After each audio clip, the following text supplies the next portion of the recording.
Hello बच्चों, welcome back to our channel. तो आज की वीडियो में मैं आप लोगों को कवर अप कराने वाला हूँ टेलीस्कोप। सामने आप डायग्राम देख भी पा रहे होंगे। इस तरीके का ये जो डिवाइस होता है टेलीस्कोप होता है और इसका जनरली यूज़ हम लोग क्या करते हैं, हेवनली बॉडीज़ को देखने के लिए, लाइक स्टार्स, प्लैनेट्स, है ना, इन सब चीज़ों को देखने के लिए हम लोग इस डिवाइस का यूज़ करते हैं और इसका नाम है टेलीस्कोप। इससे पहले इसके फैमिली के दो डिवाइसेस मैं आपको पढ़ा चुका हूँ, सिंपल माइक्रोस्कोप और कंपाउंड माइक्रोस्कोप। वीडियोस नहीं देखी तो आप एक बार प्लीज़ जाइए, डिस्क्रिप्शन में लिंक है, उन दोनों वीडियोस को देख के आइए, फिर इस वीडियो पे आइए। चलिए स्टार्ट करते हैं। ये है, इसके बारे में कुछ इन्फॉर्मेशन दे देता हूँ मैं आपको। सबसे पहले तो बेटा ये इसमें दो लेंसेज यूज हो रहे होते हैं। एक तो होता है ये वाला लेंस जो बाहर की साइड में होता है, इसको बोला जाता है ऑब्जेक्टिव लेंस, और इसकी फोकल लेंथ ज्यादा होती है। इसकी फोकल लेंथ और अपर्चर ज्यादा क्यों होती है? क्योंकि हेवनली बॉडीज से ज्यादा रेज चाहिए, और ज्यादा से ज्यादा रेज अगर आपको चाहिए तो आपको फोकल लेंथ ज्यादा रखनी पड़ेगी। और जिधर से आप लोग देख रहे होते हैं उसको बोला जाता है आईपीस, और इसकी फोकल लेंथ कम होती है और इसका अपर्चर भी कम होता है। Is that clear? चलिए देखिए आप लोग, इसकी कुछ बेसिक थ्योरी के बारे में बताता हूं। टेलीस्कोप के बारे में सबसे पहले क्या है, मैं जो अभी आपको इस वीडियो में कवर अप करा रहा हूं, that is refracting type telescope. दो डिवाइसेस होते हैं, एक होता है रिफ्लेक्टिंग, यह है refracting type telescope. It is a refracting type telescope used to see heavenly bodies like stars, satellites, planets etcetera. यानी ये वो एक ऐसा डिवाइस है जिसको पहले तो रिफ्रैक्टिंग टाइप टेलीस्कोप कहा जाता है, ठीक है ना, और इससे हेवनली बॉडीज देखी जाती हैं आपको, जिनमें भी हेवनली बॉडीज में मैं बात करूं, स्टार, सैटेलाइट हुई, प्लैनेट्स हुई। अगला जो मैं अभी आपको इन्फॉर्मेशन दी थी, क्या, it consist of a two converging lenses mounted coaxially at the outer end of a sliding tube. एक ऐसी स्लाइडिंग ट्यूब होती है जिसमें एक लेंस तो यहाँ लगा होता है बेटा और एक लेंस पीछे की साइड लगा होता है। ये एक ही कोएक्सियली लगे होते हैं, जो ऑब्जेक्ट की तरफ रखा होता है। जैसे फॉर एग्जाम्पल ये टेलीस्कोप है, अगर यहां मैंने एक लेंस लगाया और इसको मैं इस तरीके से देख रहा हूं तो ऑब्जेक्ट्स इस तरफ है, तो इसको बोला जाएगा ऑब्जेक्टिव लेंस। और अपनी आंख में इधर रख रहा हूं तो ये वाला होगा आईपीस, जो मेरी आंख की साइड में। तो इसमें दो तरीके के लेंसेज होते हैं। ऑब्जेक्टिव लेंस के बारे में इंफॉर्मेशन दे देते हैं कि ऑब्जेक्टिव लेंस क्या होता है, समझना बेटा। ऑब्जेक्टिव लेंस की अगर मैं बात करूं तो अभी मैंने बताया ऑब्जेक्टिव लेंस का फोकल लेंथ ज्यादा होती है, और फोकल लेंथ ज्यादा होने के साथ साथ इसका अपर्चर भी ज्यादा होता है। इट इज अ कॉन्वेक्स, अच्छा दोनों ही कॉन्वेक्स लेंसेज होते हैं बेटा, दो लेंसेज यूज हो रहे हैं और दोनों ही कॉन्वेक्स लेंसेज है इसमें। It is a convex lens of larger focal length and much larger aperture. जो ऑब्जेक्टिव लेंस है उसकी फोकल लेंथ भी ज्यादा होगी, अपर्चर भी इसका ज्यादा होगा, और इसको ऑब्जेक्ट्स की तरफ रखा जाता है। Is that clear? बात आती है आईपीस की। आईपीस के बारे में पढ़िए। इट इज, ये भी कॉन्वेक्स लेंस होता है आईपीस भी, लेकिन इसकी फोकल लेंथ और अपर्चर कम होता है, जो कि मैंने आपको बोर्ड पे लिख के दिखाया हुआ है। मैग्निफिकेशन की बात करूं तो वही मैग्निफिकेशन का फॉर्मूला बीटा अपॉन अल्फा। एक छोटा सा बदलाव आता है बेटा यहाँ पे मैग्निफिकेशन में। अभी तक आप लोग अल्फा के बारे में क्या पढ़ पा रहे थे, when object is placed at D, यहां डी पे नहीं रखा जाएगा। यार एक बात सोचो, स्टार्स को आप डी पे कैसे रख सकते हो? यानी स्टार्स को 25 सेंटीमीटर दूरी पर रखना पॉसिबल है क्या? आंसर नहीं है। तो ये डी पे नहीं होता, ये नॉर्मल विजुअल एंगल होता है when object is not placed at D. Object कहीं भी रखा होगा। क्लियर है? तो मैग्निफिकेशन का फॉर्मूला होता है बेटा बीटा अपॉन अल्फा। तो इसका डायग्राम बनाता हूं और डेरिवेशन स्टार्ट कराते हैं। एक बार देख लीजिए, थ्योरी नोट नहीं की है तो आप लोग स्क्रीनशॉट ले लीजिए, स्क्रीनशॉट ले लीजिए और आगे बढ़ते हैं बेटा। चलिए इसका डायग्राम बनाता हूं पहले। ये हम लोगों ने एक स्लाइडिंग मेटल ट्यूब बनाई, ये एक स्लाइडिंग ट्यूब बना ली बेटा हम लोगों ने। और इस स्लाइडिंग ट्यूब में बेटा, इस स्लाइडिंग ट्यूब में हमारे पास सबसे पहले यहां पे होता है एक ज्यादा अपर्चर का लेंस, हाई अपर्चर का, ठीक है बेटा। ये इसका optical centre, optical centre. Rays जो आ रही है बेटा इन्फिनिटी से आ रही है, इन्फिनिटी से रेज आ रही है, तो ये हमने एक रे तो बेटा इस तरीके से निकाल दी, ये ऑप्टिकल सेंटर से सीधी, और एक रे इस तरीके से आ रही है और ये यहाँ पे कहीं डाइवर्ज होके यहाँ पे बेटा एक इमेज बना रही है। ये इन्फिनिटी पे हमारा ऑब्जेक्ट रखा हुआ था जिसको कि हमने नाम दिया ए बी। इन्फिनिटी पे ऑब्जेक्ट था हमारा, यहाँ पे इसने बेटा इमेज बनाई है, ये इमेज बनाई है ए डैश बी डैश। और यहाँ पे जो लेंस रखा जाता है बेटा, ये एक शॉर्ट अपर्चर और शॉर्ट फोकल लेंथ का होता है, short aperture and short focal length का। देखिए ये हमने जो यहाँ पे लेंस रखा, इसका अपर्चर और फोकल लेंथ शॉर्ट है, तो यहाँ से बेटा एक रे ये गई। और आपको ये बात बहुत अच्छे से पता है, देखो पहली बात तो ये जो इसकी इन्फिनिटी से रेज आ रही हैं ये फोकस पे नहीं मिलती, इस बार फोकल प्लेन में मिलती हैं। सवाल उठता है सर ये फोकल प्लेन क्या होता है? फोकस से पास करता हुआ प्लेन फोकल प्लेन होता है। फॉर एग्जांपल अगर ये फोकस था और यहाँ से पास करता हुआ जो भी प्लेन होगा ना, that is a focal plane. तो ये दूरी क्या है बेटा आपकी एफ नॉट, ये दूरी क्या है आपकी एफ नॉट, ये दूरी आपकी एफ नॉट हो चुकी है। क्लियर है बेटा। अब देखिए ये जो इसने इमेज बनाई है, this image is behaving like a virtual object for this lens. तो ये दूरी क्या हो जाएगी आपकी UE, ये दूरी हो जाएगी बेटा आपकी UE, ये आपकी दूरी हो गई UE। अब देखिए एक रे यहां से निकलेगी सीधी ऑप्टिकल सेंटर से और एक रे ऐसे पास हो रही है बेटा राइट साइड में, तो दोनों रेज डाइवर्ज होंगी।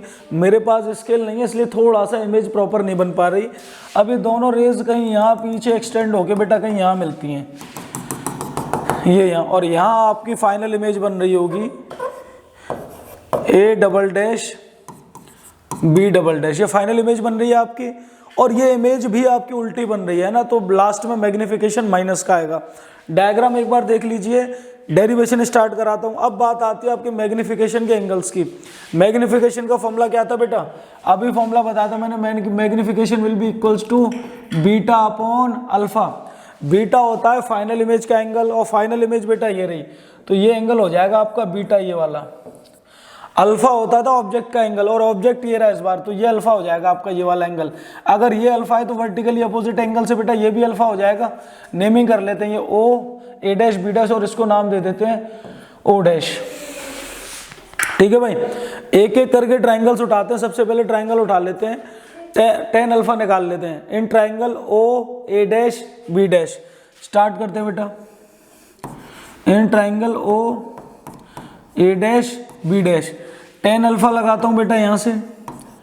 tan अल्फा क्या होता है, परपेंडिकुलर अपॉन बेस। परपेंडिकुलर क्या, A', और बेस क्या बेटा F नॉट।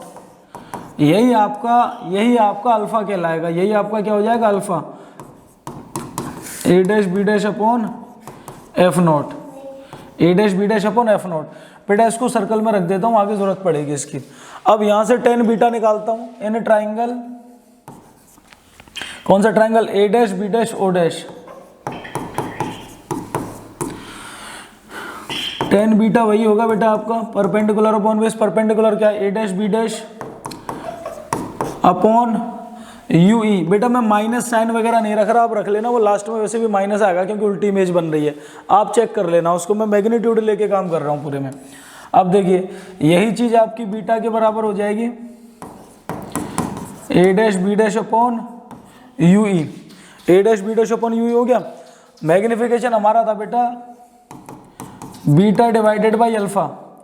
बीटा की वैल्यू क्या हमारे पास, ये रही A', अपॉन UE, और इनटू करके अल्फा की वैल्यू उल्टी कर दूं, F not upon A', F not upon A'।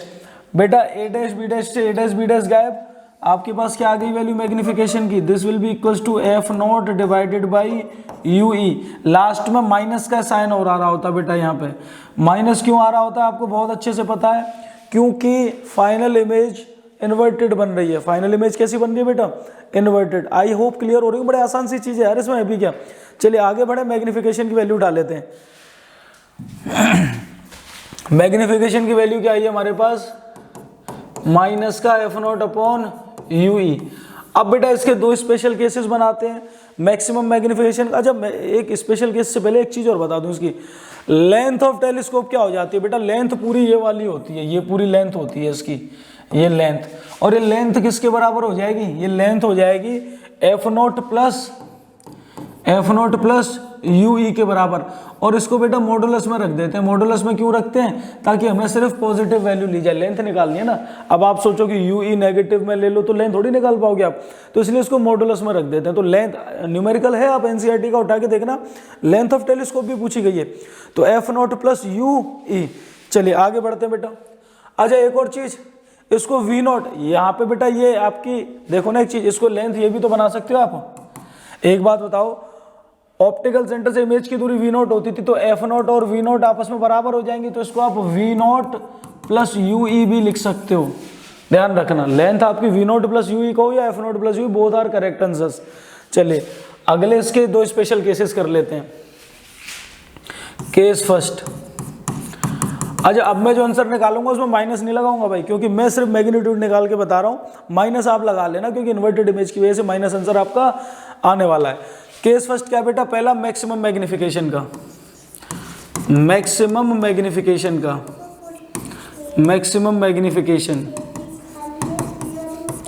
Maximum magnification की बात करूं तो इसमें v तो हो जाएगा बेटा माइनस डी के बराबर, और u हो जाएगा माइनस ue के बराबर। फॉर्मूला क्या होता है, 1/f equal to 1/v minus 1/u, 1/f equal to 1/ minus का d और प्लस 1/ue हो जाएगा बेटा, ये एक माइनस इसका, ये पहले से माइनस। तो अब इसको मैं 1/ue की वैल्यू क्या निकाल सकता हूँ यहाँ से, 1/ue will be equal to 1/f plus 1/d। अब इस 1/ue की वैल्यू को यहाँ उठा के डाल देते हैं। मैग्निफिकेशन क्या आ रहा था हमारे पास, मैग्निफिकेशन आ रहा था, चलो माइनस भी आप रख ही लो यार, आप भी क्या कहोगे कि सर आपने माइनस नहीं लगवाया, f0 और ue की जगह पे क्या आ जाएगा 1/f प्लस 1/d। तो ये आ जाता है आपका मैग्निफिकेशन, मैक्सिमम मैग्निफिकेशन। और केस सेकंड बनता है बेटा इसका इन्फिनिटी वाला। अगर इमेज आपकी इन्फिनिटी पे बन रही होगी, अगर आपकी इमेज कहाँ बन रही होगी बेटा, इन्फिनिटी पे, तो इन्फिनिटी के केस में v क्या हो जाएगा बेटा आपका इन्फिनिटी, और u तो अभी भी माइनस ue के बराबर होगा।